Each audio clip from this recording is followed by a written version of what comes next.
এই সেই আমার ছাদে করা ড্রাগন গাছের ড্রাগন ফল, যেগুলো আমি ধরে আছি।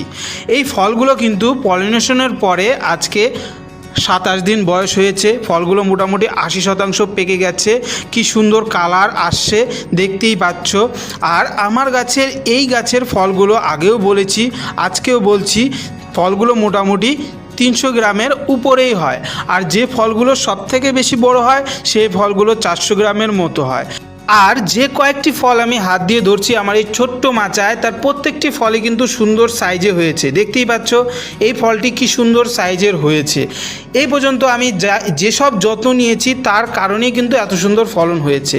এখনই কিন্তু ফলগুলো সম্পূর্ণ পাকেনি, আর কিছুদিন পরে সম্পূর্ণ পেকে যাবে, তখন আমি ফলগুলো হারভেস্ট করে নেব। আর এই পর্যন্ত কি করতে হয়েছে আর বা আগামীতে কি করতে হবে তা নিয়ে কিন্তু আমি একটি সম্পূর্ণ ভিডিও তৈরি করে নিয়েছি। সেই ভিডিও লিঙ্ক আমি এই ভিডিওটির নিচে দিয়ে দিচ্ছি, তোমরা চাইলে দেখে নিতে পারো। আর এত সুন্দর ফলনের জন্য অবশ্যই আমার এই চ্যানেলটি সাবস্ক্রাইব করে নিও, কারণ কি এই চ্যানেলে এই সম্বন্ধিত ভিডিও নিয়ে আসি, সেসব ভিডিও দেখে অনায়াসে করতে পারো।